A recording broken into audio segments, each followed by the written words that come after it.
Hi, folks. I'm Darren Holden, Executive Director of Camp Anokijig, and I'm coming to you today from high above Little Elkhart Lake's waters in the new Centennial Lodge. And I'm so excited to say that it's finally here. And not just this lodge, but the summer of 2025, our 100th season. That's right, we've been camping here at Anokijig for 100 seasons. It's hard to believe that we're getting near the end of our summer, though. We're about to go into week 8, just got done with week 7. Well, this week, we had another great week. We got through another heat wave, had a great Neptune swim, where over 100 campers and staff took that traditional challenge of swimming to the island and got their shell award from King Neptune. So this week's campers, just starting out their Friday, they're going to dive into this last day of activities. They'll have the big Friday beach party this evening and the final campfire, and then the award ceremony. And then their week is done. So as their week ends, now it's time to welcome your camper for session number 8. Session number 8 is going to feature Western Day. So bring along all your boots and cowboy gear and get ready to celebrate the Old West right here at Camp Anokijig. It's going to be another great day. We're so anxious to have your camper arriving to take part in week 8 and have their outrageously fun session. Now, if you're a returning camper, you can expect the check in experience to be very much the same as it was last year, with the addition of a few little improvements that we've made to speed up the line on the road when you first get here. Now, if you're new to Anokijig, or if you need a refresher for what to do and the details of check-in, well, keep watching this video, and we'll let you know all the details that you might want to expect. Now, before I go into that, though, I'd like to just take a moment to reflect a little bit on the events of the summer here. Unfortunately, there was that tragedy in Texas that affected all of the camp world with the loss of kids down there. And hopefully, we have them in our hearts and minds right now. Hopefully, you do too. Um, Unfortunately, that has made a lot of parents wonder about safety here at Anokijig and what our emergency plans are. So if you're interested in those details, I've made another video that is in the email that we sent you. Take a look at that email, and I go over all the details. We have, as part of Centennial, our new storm shelter. We did have occasion to use it a couple weeks ago, and it worked incredibly. So again, those folks in your hearts and minds, um, and know that we take your child's safety incredibly importantly, and we have a really solid system to make sure that they stay safe. So, if you think you got the details for check-in down, you can feel free to click over to your favorite YouTube video or kitten video that you want, and we'll see you on Sunday. Otherwise, stick with me here, and I'll go through all those details so you can know what to do. All right, so if you're still with me, let's talk check-in. If your child is riding a bus, the email that you got this video from is going to have the departure times for your stop. We do ask you to get there about 15 minutes ahead of time so that we can get you all checked in and loaded.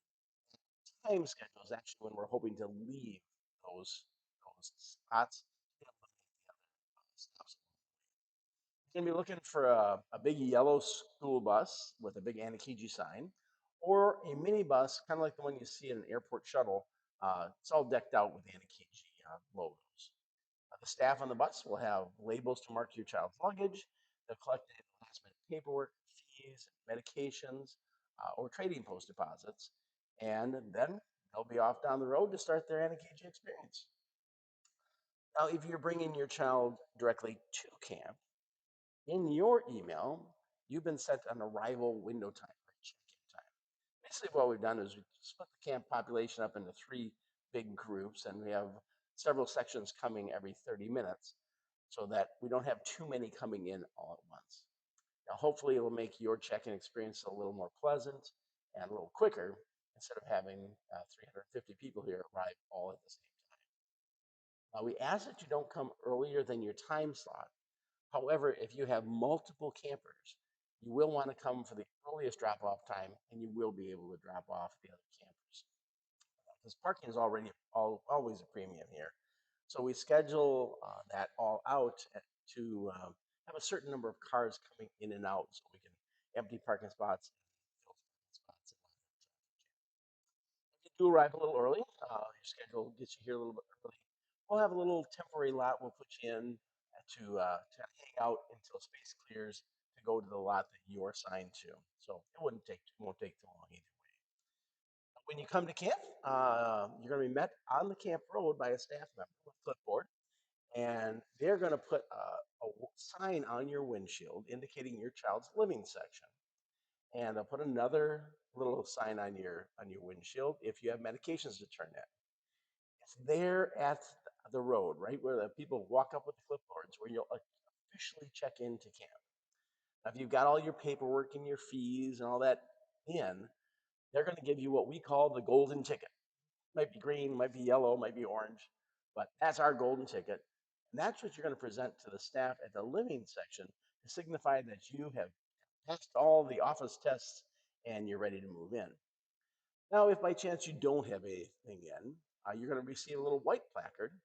And that's going to go on your window, and that's going to help the parking attendants direct you to where the registrar is at the deck of Centennial Lodge, our new lodge, right off that main parking lot. They'll park you there. You can go up, complete your paperwork, and then they'll give you a golden ticket to move on to the section. Now, please note, anything missing that you didn't get in by, say, 2 o'clock today on Friday, this is July 1st, the office staff will not have had a chance to verify that information. So on that clipboard, it may show that they still want you to stop at the registration table just to make sure they got everything right.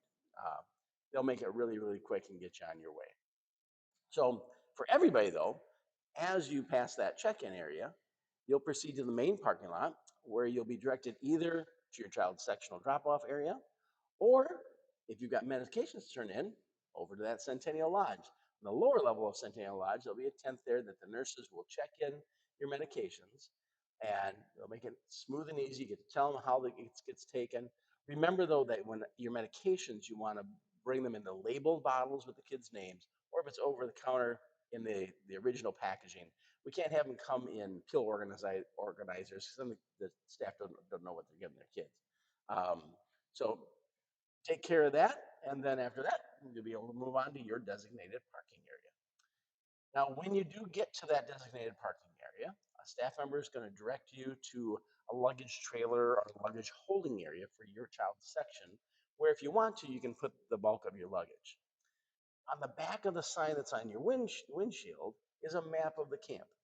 We're going to ask you to gather your child's bedding and swimwear, so make sure those are out of your luggage, and then you're going to proceed to walk to the living section so that you can check in with the staff there. The rest of your luggage is going to follow a little bit later by the luggage guys that'll be running around moving it. Of course, if you want to, you can skip the luggage trailer and just carry your stuff right to the sections if you want to take it all at once. Feel free to do that. When you get to the section, you're going to meet your child's sectional staff. You're going to exchange any information that you might like. You're going to help set up their bed. And here's the tough part. Then we need you to say your goodbyes and load up for a safe ride home. Again, to alleviate traffic and parking issues and to allow the camp orientation to get started on time once everybody's here, it'll be really important for parents to make that stay in the section a really brief one, maybe 5 or 10 minutes, and then head up for that safe ride home so we can keep things moving. During that check-in time, the camp trading post, our camp store, which is located right in the main parking lot, that'll be open if you'd like to visit the shop, or if you want to make one final deposit there, or if you didn't get a chance to deposit earlier, that's the time that you can do that. We do ask that if you're going to go to that store, leave your car parked where it was, and then walk to that. Otherwise, that area gets way too congested.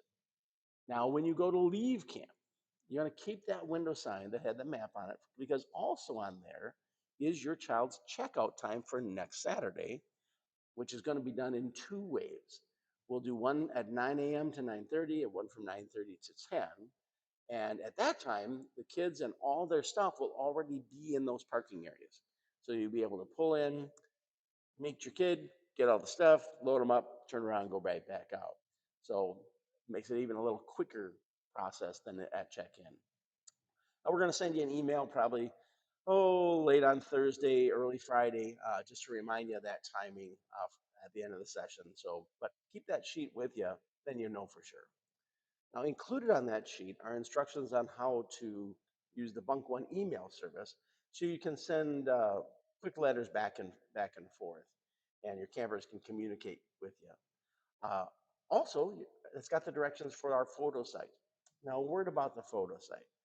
Since we're way back in the woods, our internet is always a challenge. Uploading photos takes a lot of bandwidth, and it often will take us a good week or so to get all the photos up on that site. It should not be an expectation to see daily pictures of your child while they're at camp. We'll try to put some up, but don't count on that.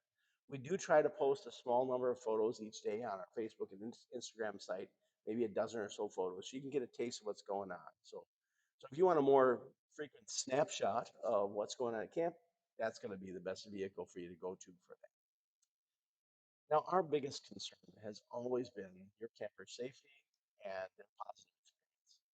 And having come through the pandemic a few years ago where we did run, we learned that stressing coming to camp healthy is the key to having that safe and positive experience. We're glad we can run camp now as we used to with our big mixed format uh, and not have to deal with it. But to make that work, to make it safe, we're counting on you to be the most responsible parents you can be. We want you to do just like you did back in elementary school or daycare. If you remember back then, they would say if your child had fever, showing symptoms of sickness, that you want to keep them home until it was gone for 24 hours. You let them recover and then find another time to come. So we want you to do the same thing. If your capper is ill here Friday or Saturday before you're coming, we ask you to give us a call. Let us know, and maybe we can arrange to have them come in a day later after that has passed. Or we've got another session 9 that maybe we can slide them into that. This is the only way we can make sure that camp stays health and safety safe for everyone by making sure everybody's healthy. Now, I know that can be rough. Telling your kid that they need to delay their week of camp that they've been waiting for all summer. But we need your help with that just to make sure it's safe. So please help us out. So we look forward to seeing you here on Sunday, ready for great adventures, outrageous fun, and the experience of a lifetime for your camper. Until then, we ask you to drive safe. If you have any questions, don't hesitate to contact me at camp. Email that I, that I send this out in is my email. So I do monitor over the weekend. So if you got questions, you can send there. You can also call the camp number at 920-893-0782, and somebody can help you out there. So, as I said, drive safe. We'll see you real soon. And as we say at camp, Rick